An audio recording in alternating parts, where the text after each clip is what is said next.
శాంతి. బాబా ఈరోజు మురళిలో ఆత్మిక స్థితిని పక్కా చేయించారు. ఎలాగైతే బాబా ఆత్మలతో మాట్లాడుతున్నారో మీరు కూడా స్వయాన్ని ఆత్మగా నిశ్చయం చేసుకోండి అన్నారు. అలాగే బాబా ఈ బేహద్ ప్రపంచం పట్ల వైరాగ్యాన్ని కలిగించారు. ఎవరి నామరూపాల్లోనూ చిక్కుకోవద్దు అన్నారు. బాబా ఎలా వినమ్రుడైన సేవాదారిగా ఉన్నారో అలా మీలో కూడా చాలా వినమ్రత ఉండాలి. మీరు కూడా బాబా సమానమైనటువంటి సేవ చేయాలి అన్నారు. బాబా ఇలా అనేక అమూల్యమైనటువంటి శిక్షణలని ఈరోజటి మురళిలో తెలియజేశారు. ఆత్మాభిమాని స్థితిలో కూర్చొని విందాము. 11 మే మురళి. मीठे बच्चे, तुम्हें अभी अल्लाह मिला है तो सुलटे बनो, अर्थात अपने आप को आत्मा समझो. देह समझना ही उल्टा बनना है. మధురమైన పిల్లలు, మీకిప్పుడు భగవంతుడు లభించారు కాబట్టి తిన్నగా కండి, అనగా స్వయాన్ని ఆత్మగా భావించండి. దేహం అనుకోవడంతోనే తలక్రిందులుగా తయారయ్యారు. స్వయాన్ని దేహంగా భావించడంతో తలక్రిందులుగా అయిపోయాము. ఇప్పుడు ఆత్మగా భావించడంతో మళ్ళీ తిన్నగా అవుతాము అని చెప్తున్నారు. బాబా స్వయంగా భగవంతుడు లభించారు కాబట్టి మీరు ఇంకా ఆత్మిక స్థితిని అభ్యాసం చేయండి అంటున్నారు. ఇంకా దేహంగా భావించకూడదు.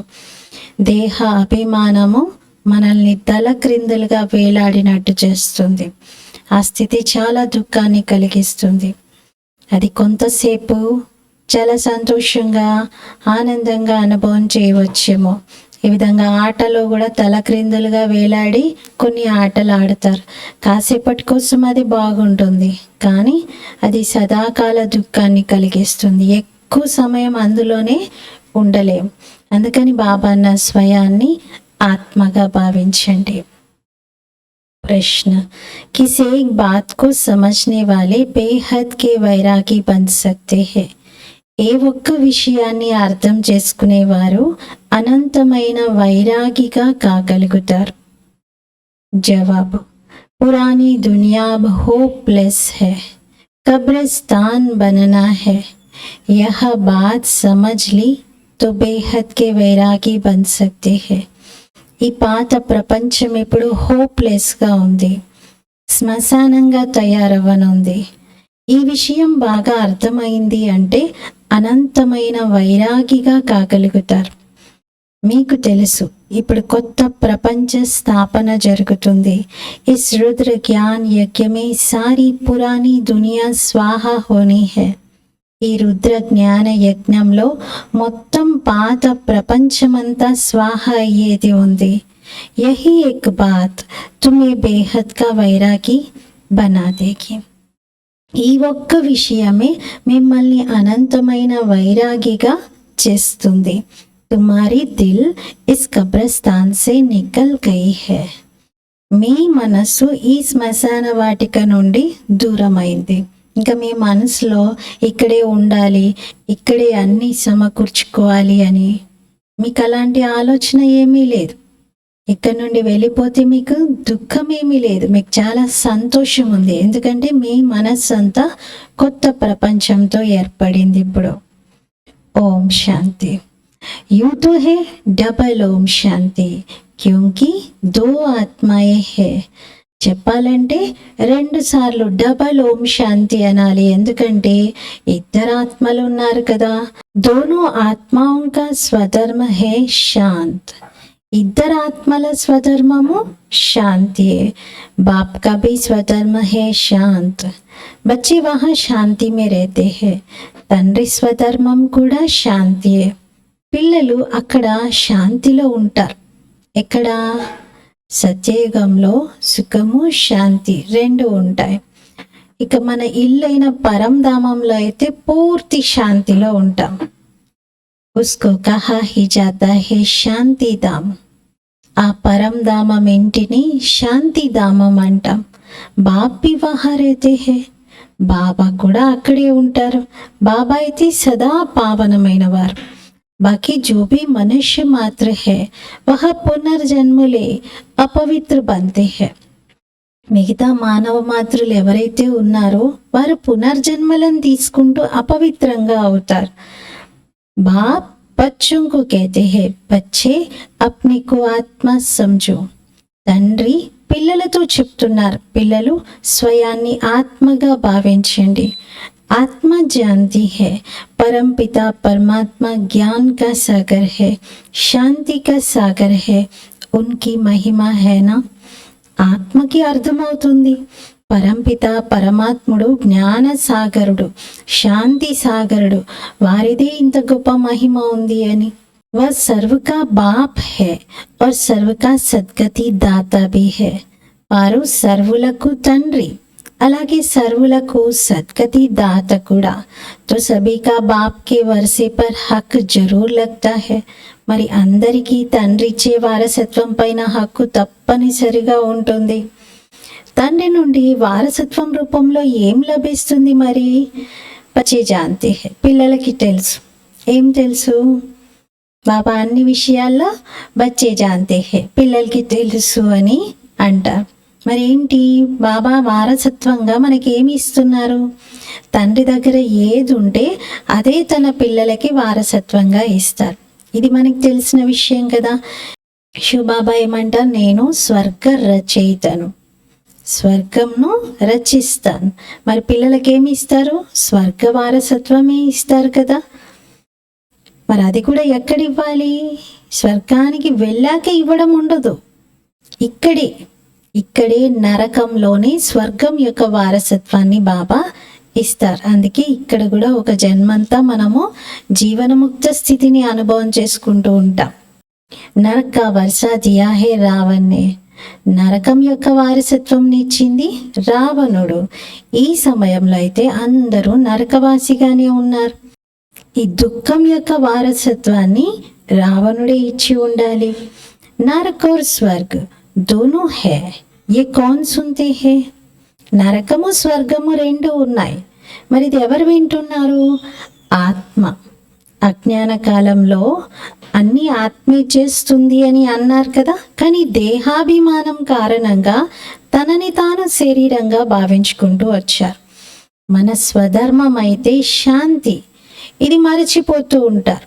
మనం ఉండేది కూడా శాంతిధామంలోనే. ఇది కూడా అర్థం చేయించాలి. సత్యఖండమే తిరిగి అసత్యఖండంగా మారుతుంది అని.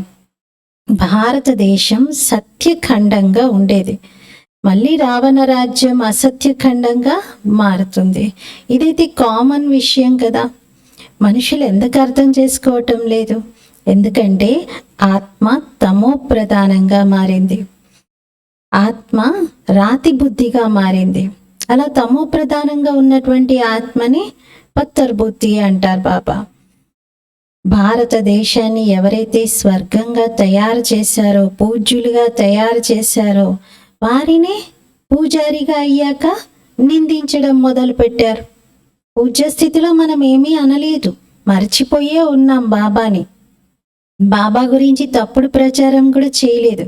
కానీ పూజారిగా అవ్వగానే బాబా గురించి ఏవేవో చెప్తూ వచ్చాం. ఇస్మే బి కోయికా దోష్ నహి, అలా చెప్పడం కూడా ప్రేమతో చెప్పాం కదా.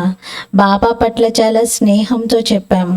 అందుకని ఇందులో ఎవరి దోషము లేదు అంటున్నారు. ఇప్పుడు భక్తులు సర్వవ్యాపి అని చాలా ప్రేమతో చెప్తారు, అంతటా ఉన్నాడని గొప్పగా చెప్తారు, అంతే తప్ప నిందలాగా చెప్పరు.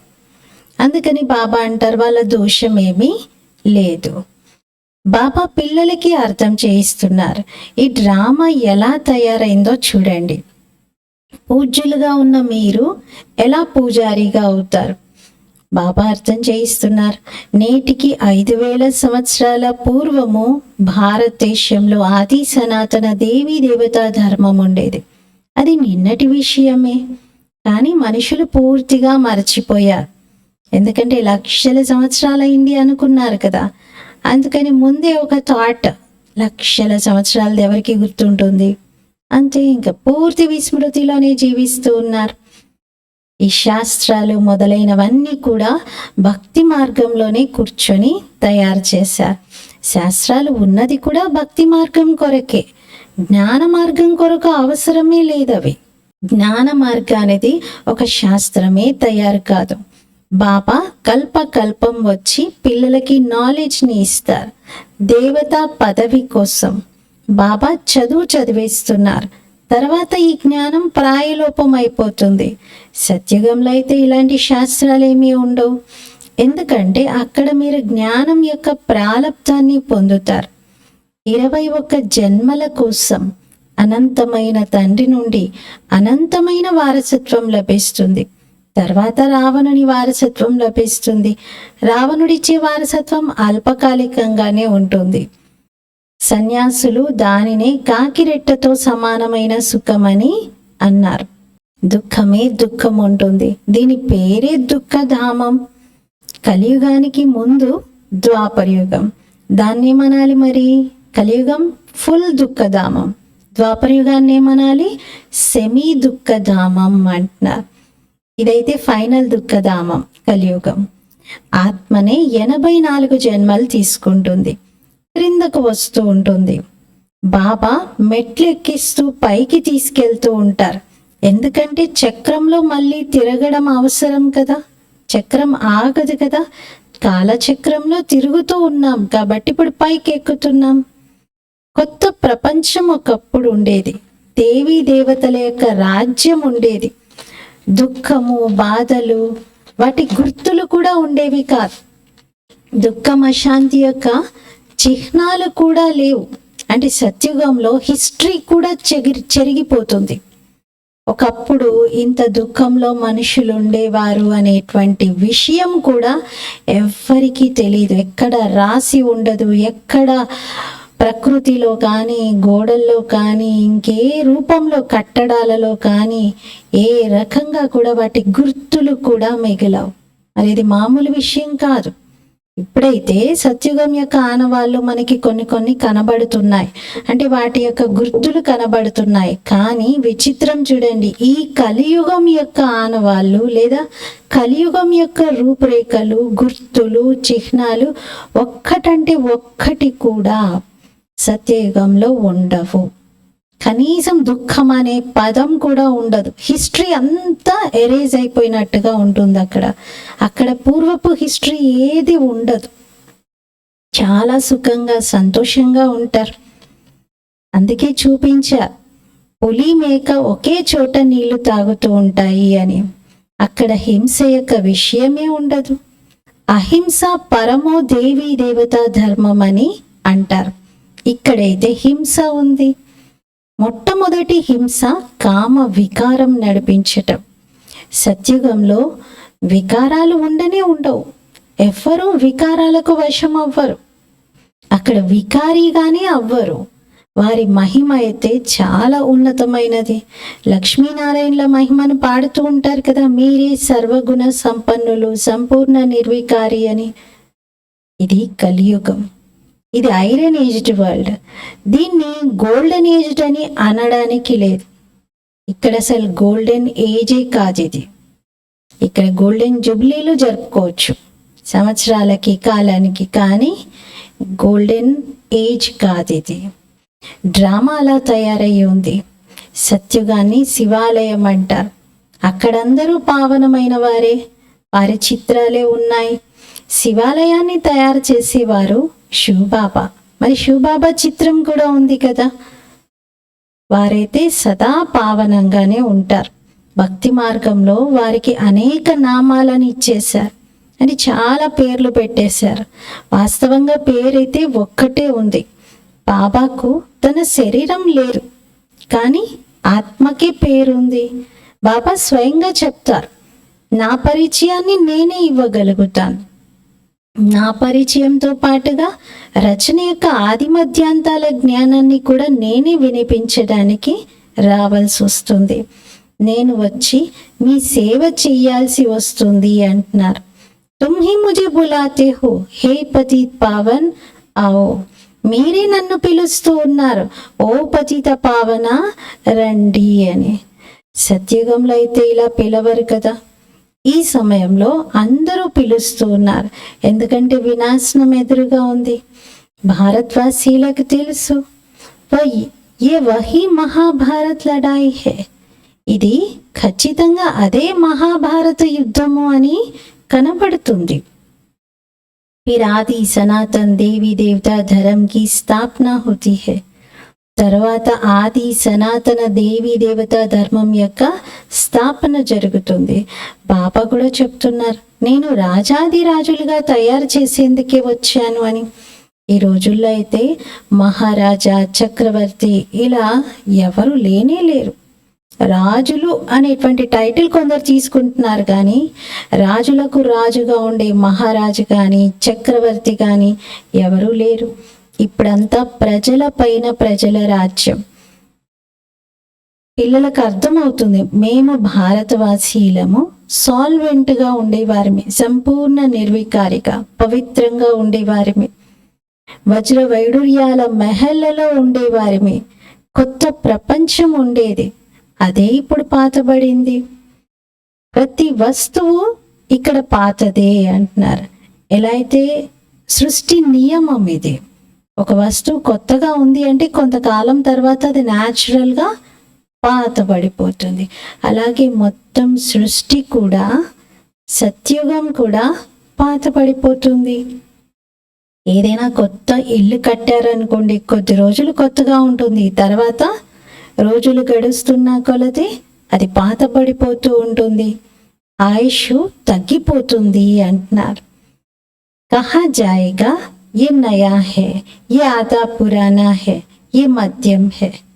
ఇల్లు కట్టాక దానికి కూడా లెక్కలు వేస్తూ కొంతకాలం తర్వాత ఇది సగం పాతబడింది, ఇది పావు పాతబడింది, ఇది పూర్తిగా పాతబడింది అని ఇలా చెప్తారు. ఎందుకంటే కొత్తదనం అనేది కొంతకాలమే ఉంటుంది, తర్వాత మార్పులు జరుగుతూ ఉంటాయి. ప్రతి వస్తువు సతో రజో తమోలో వచ్చేస్తుంది. భగవాను వాచేది, భగవాన్ మన భగవాన్, భగవంతుడంటే భగవంతుడే. ఇంకా భగవంతుడని ఎవరిని అంటారో కూడా అందరికీ తెలియదు.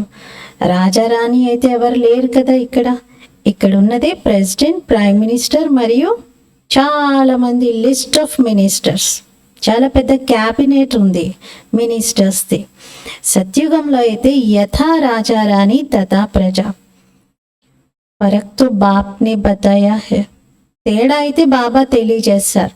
రాయల్ ఫ్యామిలీ మెంబర్స్ ఉంటారు, రాజు రాణి ఉంటారు, మరి చక్రవర్తి ఉంటారు. బాబా అయితే ప్రజల్లో కూడా షావుకారులు ఉంటారు, వాళ్ళు కూడా రాజుల్లాగా ఈక్వల్గా సంపదను కలిగి ఉంటారు అని అన్నారు. అలా అందరూ రకరకాలుగా ఉన్నారు. తేడాలైతే బాబా చెప్పారు, ఎవరికి వాల్యూ ఎక్కువ ఉంటుంది, ఎవరికి కొంచెం తక్కువ, ఎవరి దగ్గర ఏముంటుంది అన్నీ వినిపించారు. సత్యుగ్ జో మాలిక్ హై ఉన్కే మినిస్టర్ అడ్వైజర్ హోతే నహీ. సత్యుగానికి ఎవరైతే అధిపతిగా ఉంటారో వారికి మినిస్టర్గా, అడ్వైజర్గా ఇంకెవరు ఉండరు.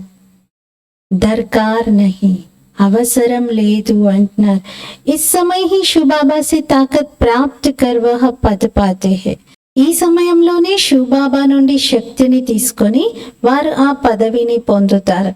ఈ సమయంలో బాబా నుండి ఉన్నతమైన సలహా మనకి లభిస్తుంది. దీనితో ఉన్నతమైన పదవిని మనం పొందుతాం. కొయిసి రాయ్ లేంగే నహీ, తర్వాత ఇంకెవరితోనూ మీరు సలహా తీసుకోరు. వహా వజీర్ హోతే నహీ, అక్కడ మంత్రులు ఉండనే ఉండరు. వజీర్ తబ్ హోతే హే జబ్ వామ్ మార్గ్ మే జాతే హే. మినిస్టర్లు ఎప్పుడు ఉంటారు? వామ మార్గంలోకి వెళ్ళాక అంటున్నారు. అకల్ చెట్ హో జాతే హే, అప్పుడు కొంచెం బుద్ధి మందగిస్తుంది, తెలివి తక్కువ అవుతుంది. అందుకని అప్పుడు వేరే వారి సహాయం కూడా తీసుకోవాల్సి వస్తుంది. అందుకే చూడండి, నారాయణుణ్ణి ఎలా చూపిస్తారు? మొత్తం సృష్టికి పాలనకర్తగా. విష్ణుమూర్తి, లక్ష్మీదేవిని మాత్రమే చూపిస్తారు. వాళ్ళ ముందు ఏ నిర్ణయం తీసుకోవడానికైనా, ఎవరిని అడగటానికి మంత్రమండలి ఏమీ ఉండదు, అసలు మంత్రులే ఉండరు. కేవలం ఇద్దరిని చూపిస్తారు. భక్తి మార్గంలో చూపించేటువంటి చిత్రాల్లో కూడా లక్ష్మీదేవిని నారాయణుణ్ణి మాత్రమే చూపిస్తారు తప్ప ఇంకా మిగతా ఎంతోమంది ఉండి వాళ్ళందరి సలహాలు తీసుకొని నారాయణుడు అన్ని నిర్ణయాలు తీసుకుంటున్నట్టు అలా చూపించరు. సెల్ఫ్గా డెసిషన్ తీసుకున్నట్టుగానే చూపిస్తారు. సత్యత్రేతాయుగాల్లో అలాంటి పాలనే ఉంటుంది. మంత్రుల అవసరం ఉండదు. బాబా ఇక్కడే మనలో అంత తెలివిని నింపుతున్నారు, అంత శక్తిని ఇస్తున్నారు. మూల్ బాత్ హే వికార్కి, ముఖ్యమైనది వికారాల విషయం. దేహ అభిమానంతోనే వికారాలు జన్మిస్తాయి. అందులోనూ నెంబర్ 1 కామ వికారం. బాబా చెప్తారు ఈ కామం మహాశత్రువు, దీనిపైన విజయాన్ని పొందాలి. బాబా మనకి చాలా సార్లు అర్థం చేయించారు. స్వయాన్ని ఆత్మగా భావించండి. మంచి చెడు సంస్కారాలు ఉండేది ఆత్మలోనే. ఇక్కడే కర్మలను మీరు చెడిపేసుకోకూడదు. మీ కర్మలను మీరు ఉన్నతంగా శ్రేష్టంగా చేసుకోవాలి. కానీ మీ కర్మలను మీరు నిందించుకునేలాగా నా కర్మ నేను ఎందుకలా చేశాను, ఎందుకలా జరిగింది అని మీ కర్మలను మీరు తిట్టుకునేలాగా ఉండకూడదు. సత్యుగంలో అయితే శ్రేష్ట కర్మలు అంటే అకర్మలే జరుగుతాయి. అక్కడ శ్రేష్ట స్థితిలో ఉంటారు, కానీ అకర్మలు జరుగుతాయి. ఏ రకమైన పాపపుణ్య ఫలితం అక్కడి కర్మలతో తయారవ్వదు. ఇక్కడ మాత్రం ప్రతి ఒక్కరూ దేహాభిమానంలో ఉండి తనని తాను నిందింపజేసుకునే ఇలాంటి కర్మలు చేస్తారు. సత్యుగం సుఖధామం. బాబా వచ్చి పిల్లలందరినీ సుఖధామం శాంతిధామ వాసులుగా తయారు చేస్తున్నారు. బాబా డైరెక్ట్గా ఆత్మలతో మాట్లాడుతూ ఉన్నారు. బాబా అందరితో చెప్తున్నారు, ఆత్మ నిశ్చయ బుద్ధిగా కూర్చోండి, నేను ఆత్మను అని అనిశ్చయంతో కూర్చోండి. దేహ అభిమానాన్ని వదిలిపెట్టండి. దేహ వినాశీ హే, ఈ దేహము వినాశీగా ఉంది, మీరు అవినాశీ ఆత్మగా ఉన్నారు. ఈ జ్ఞానం ఇతరులెవ్వరిలోనూ లేదు. జ్ఞానం గురించి తెలియని కారణంగానే భక్తినే జ్ఞానం అని భావించుకుంటూ వచ్చారు. ఇప్పుడు మీకు అర్థమవుతుంది, భక్తి వేరు జ్ఞానం వేరు. జ్ఞానంతో సద్గతి జరుగుతుంది కానీ భక్తితో కాదు అని. భక్తి యొక్క సుఖం వేరు, అది అల్పకాలికంగా ఉంటుంది. ఎందుకంటే అక్కడ పాపాత్ములుగా అయిపోయారు, వికారాల్లోకి వెళ్ళారు. అందుకే అక్కడ సుఖం అల్పకాలికం. ఇక్కడ సదాకాలం కోసం బాబా సుఖం ఇస్తున్నారు. అందులోనూ అర్ధకల్పం కొరకు గ్యారెంటీ ఉంది. అనంతమైన వారసత్వం లభిస్తుంది. అది సమాప్తమైపోగానే మళ్ళీ భగవంతుని కోరడం మొదలు పెడతారు. ఇప్పుడైతే బాబా వారసత్వాన్ని ఇవ్వడానికి వచ్చారు. ఈ వారసత్వంలో పవిత్రత ఉంది, సుఖము, శాంతి అన్నీ లభిస్తాయి మీకు. పిల్లలు, మీకు తెలుసు ఈ పాత ప్రపంచము శ్మశాన వాటికగా మారేదే ఉంది. మొత్తం ప్రపంచమంతా కూడా శవాలతో నిండిపోయిన శ్మశాన వాటికగా మారుతుంది. ఇప్పుడు శ్మశానంతో మీరు మనసును తొలగించుకోండి. పరిస్థాన్ కొత్త ప్రపంచంతో మమత్వాన్ని జోడించుకోండి. ఇంకా శ్మశానాన్ని జ్ఞాపకం చేసేదేముంది, సమాధులను జ్ఞాపకం చేసేదేముంది. దీంతో మీకు వైరాగ్యం కలగాలి. కొత్త దానితో మోహం, కొత్త దానితో ఆసక్తి, కొత్త దాని పట్ల ఆలోచన కలగాలి. అంతే తప్ప ఇక్కడివేవి గుర్తు రాకూడదు. జైసే లౌకిక్ బాప్ నయా మకాన్ బనాతే హే తో బచ్చోं का बुद्धियोग पुराने मकान से निकल जाता है. ఏ విధంగా లౌకికంలో తండ్రి కొత్త ఇంటిని కట్టిస్తున్నాడు అంటే పిల్లలందరి బుద్ధియోగం పాత ఇంటితో తొలగిపోతుంది, కొత్త దానితోనే ఏర్పడుతుంది. ఆఫీస్ మే బైఠా హోగా తో భీ బుద్ధి నయే మకాన్ మే హీ హోగి. వాళ్ళు ఉద్యోగం చేస్తూ ఆఫీస్లో కూర్చున్నా కూడా బుద్ధి మాత్రం కొత్త ఇంటి వైపే వెళ్తూ ఉంటుంది. అది హద్దు విషయం. ఇక్కడ బాబా బేహద్ విషయం చెప్తున్నారు. కొత్త ప్రపంచం, స్వర్గం యొక్క రచన నేను మీకోసం చేస్తూ ఉన్నాను. బాబా చెప్తారు, ఇప్పుడు పాత ప్రపంచంతో సంబంధాన్ని తెంచి నన్ను, తండ్రిని ఒక్కరిని జ్ఞాపకం చేయండి, నాతోని సంబంధాన్ని జోడించండి. మీకోసమే కొత్త ప్రపంచం, స్వర్గ స్థాపన నేను చేయడానికి వచ్చాను అంటున్నారు. अब यह सारी पुरानी दुनिया इस रुद्र ज्ञान यज्ञ में स्वाहा होनी है. ఇప్పుడు ఈ మొత్తం పాత ప్రపంచం ఈ రుద్ర జ్ఞాన యజ్ఞంలో స్వాహ అయ్యేదే ఉంది. ఈ మొత్తం వృక్షము తమో ప్రధానంగా శిథిల స్థితికి చేరుకుంది. ఇప్పుడు మరల కొత్తదిగా తయారవుతుంది. మరి బాబా అర్థం చేయిస్తున్నారు, ఇదైతే కొత్త ప్రపంచానికి సంబంధించిన విషయాలు వింటున్నారు.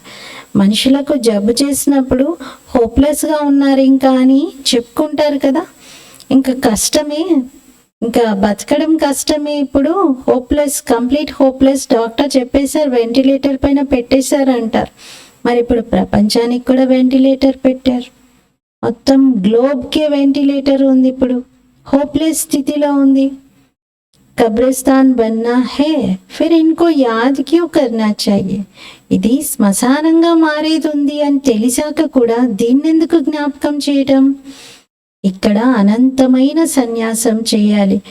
ఆ హఠయోగి సన్యాసీలు కేవలం ఇల్లు వదిలిపెట్టి వెళ్ళిపోతారు, కానీ మనం మాత్రం మొత్తం పాత ప్రపంచంతోనే సన్యాసం చేస్తున్నాం.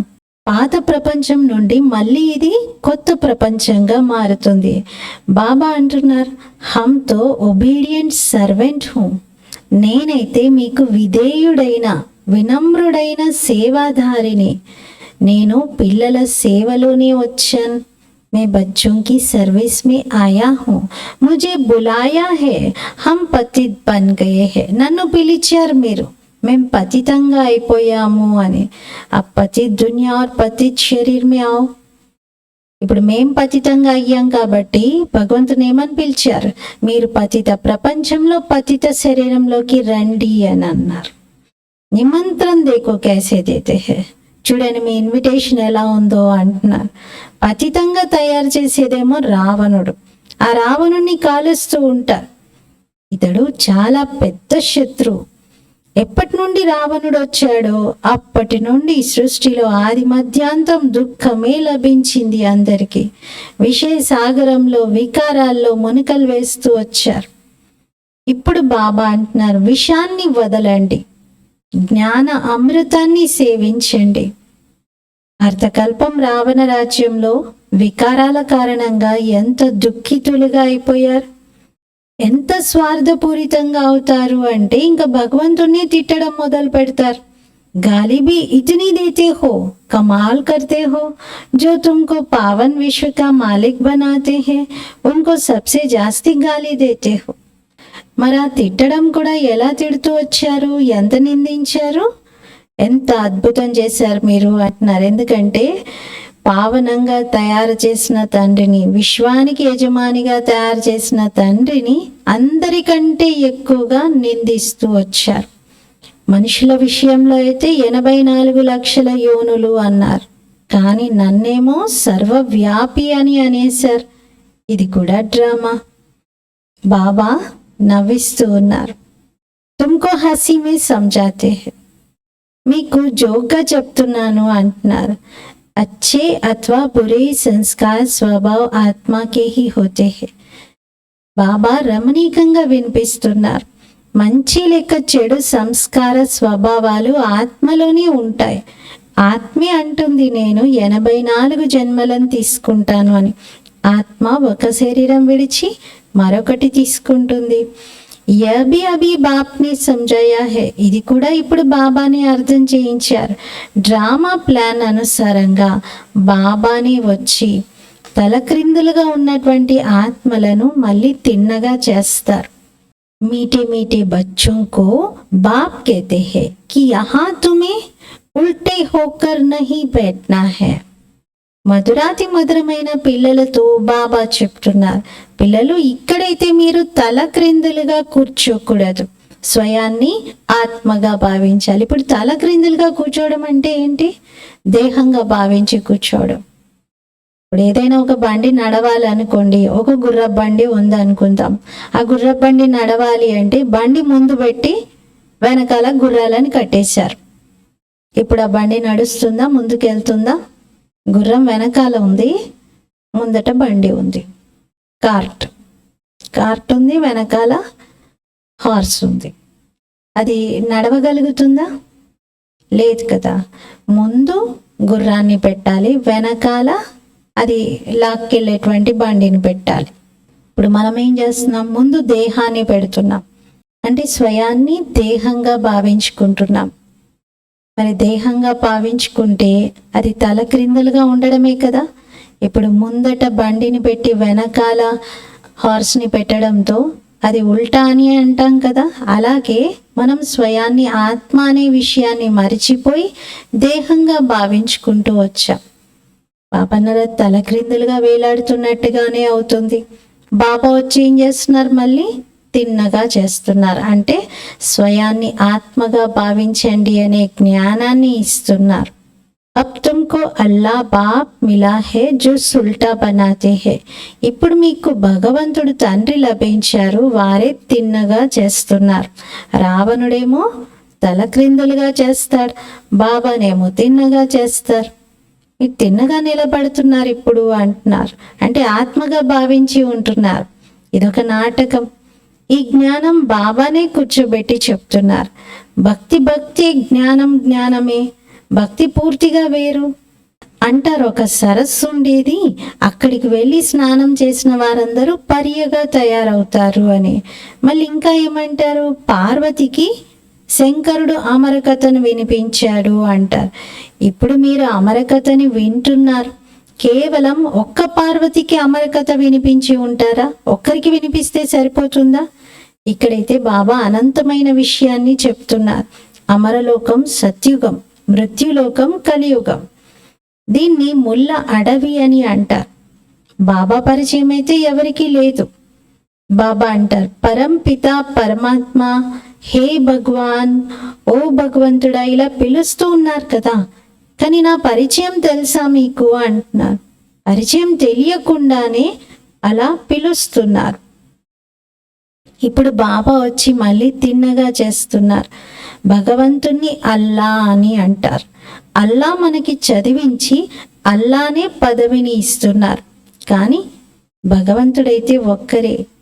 వీరిని అంటే లక్ష్మీనారాయణలని భగవాన్ భగవతి అని అనరు. వీరు పునర్జన్మలను తీసుకుంటారు. మొదటి జన్మలో లక్ష్మీనారాయణగా ఉంటారు, అంతిమ జన్మలో చూస్తే బ్రహ్మ సరస్వతిగా ఉంటారు. బాబా అంటారు, నేనే వీళ్లకు చదివించి దైవీ గుణ సంపన్నులుగా తయారు చేశాను. మీరందరూ బ్రదర్స్ ఉన్నారు. బాబా ఇచ్చే వారసత్వానికి హక్కుదారులు. మనుషులైతే ఘోర అంధకారంలో ఉన్నారు. ఆసురీ సాంప్రదాయం కదా. కలియుగం అయితే ఇప్పుడు చిన్న పిల్లవాడి స్టేజ్లోనే, ఇంకా పాకే పిల్లలు ఉంటారు కదా, చిన్న పిల్లలు, ఆ స్టేజ్లోనే ఉంది అని అనుకుంటారు. కానీ బాబా అంటున్నారు ఇంకా చాలా సంవత్సరాలు ఉంది అని చెప్పేసి అలా కలియుగంలో నిర్లక్ష్యంగా ఉండడం అది ఒక విధంగా తనని తాను మోసపెట్టుకోవడమే.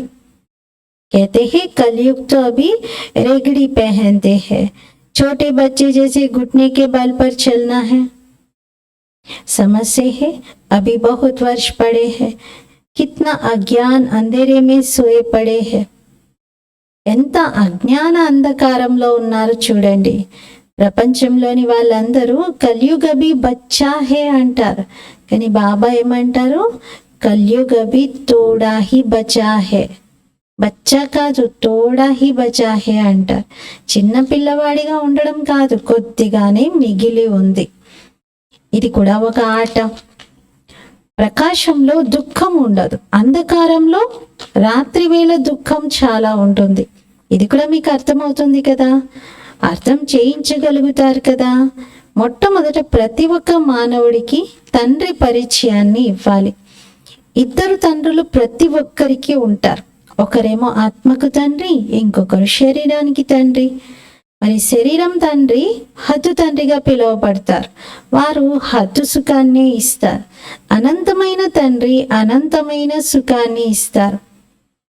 శివరాత్రిని జరుపుతున్నారంటే తప్పనిసరిగా బాబా వచ్చి స్వర్గ స్థాపన చేసి ఉంటారు అని అర్థం.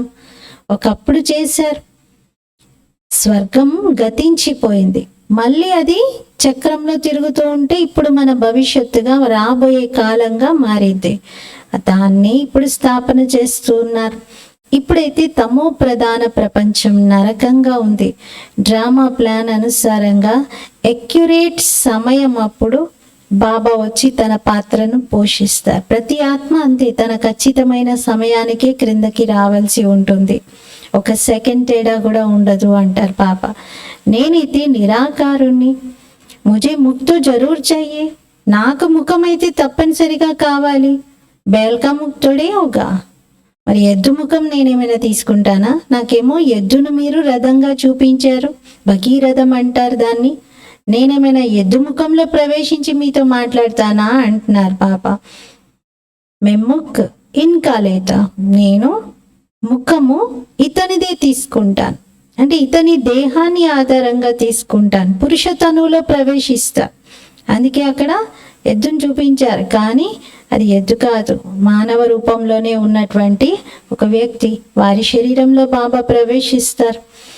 जो बहुत जन्म के अंत के जन्म में वानप्रस्थ अवस्था में है, అనేక జన్మలు తీసుకొని వానప్రస్థ స్థితిలో ఉన్నప్పుడు శివబాబా అతనిలో ప్రవేశిస్తారు. అతనికి శివబాబా ప్రవేశించేంత వరకు శివబాబా గురించి తెలీదు, అతని జన్మల గురించి కూడా తెలీదు అంటున్నారు. అచ్చా, मीठे मीठे सिखिलते बच्चों प्रति माता पिता बाप दादा का याद प्यार और गुड मॉर्निंग. रूहानी बाप की रूहानी बच्चों को नमस्ते. हम रूहानी बच्चों की रूहानी बाप दादा को याद प्यार गुड मॉर्निंग और नमस्ते. मेरा बाबा मीठा बाबा प्यारा बाबा शुक्रिया बाबा. धारणा కోసం ముఖ్యమైన సారము. फर्स्ट पॉइंट, जैसे बाप डायरेक्ट आत्माओं से बात करते हैं, ऐसे स्वयं को आत्मा निश्चय करना है. ఏ విధంగా బాబా డైరెక్ట్గా ఆత్మలతో మాట్లాడుతున్నారు, అలాగే స్వయాన్ని ఆత్మ నిశ్చయం చేసుకోవాలి. ఈ శ్మశానంతో మమత్వాన్ని తొలగించుకోవాలి. మన కర్మలను నిందింప చేసుకునేలాంటి సంస్కారాలను ధారణ చేయకూడదు. ఎటువంటి సంస్కారాలని ధారణ చేయాలంటే మన కర్మలను మనం నిందించుకునే అవసరం ఏర్పడకూడదు. सेकंड पॉइंट, जैसे बाप ड्रामा पर अटल होने कारण किसी को भी दोष नहीं देते, ఏ విధంగా బాబా డ్రామా జ్ఞానంలో స్థిరంగా ఉన్న కారణంగా ఎవరిపైన దోషం వేయరు, తిట్టరు, అపకారీల పైన కూడా ఉపకారం చేస్తారు. ఈ విధంగా బాబా సమానంగా తయారవ్వాలి. ఈ డ్రామాలో ఎవరి దోషము లేదు, ఇది ఎక్యురేట్గా తయారై ఉంది. ఫస్ట్ పాయింట్లో బాబా ఏం చెప్తున్నారు, స్వయాన్ని ఆత్మగా నిశ్చయం చేసుకోవాలి, ఈ శ్మశానంతో మమత్వాన్ని తొలగించుకోవాలి. అలాగే బాబా సంస్కారాల ధారణ విషయం చెప్తున్నారు. ఎలాంటి ధారణ మనలో ఉండాలంటే మన కర్మలని మనం రిగ్రెట్ అయ్యేలాంటివి ఏవి చేయకూడదు. ఎలాంటి సంస్కారాలని ధారణ చేయాలంటే మన కర్మలు మళ్ళీ మనం రిగ్రెట్ అయ్యేలాగా ఉండకూడదు. మనల్ని మనం నా కర్మ కర్మ అని తిట్టుకునేలాగా ఉండకూడదు. అలా మంచి సంస్కారాలని ధారణ చేయాలి. సెకండ్ పాయింట్లో బాబా నేను ఎలా ఉన్నానో మీరు ఎలా తయారవ్వండి అంటున్నారు.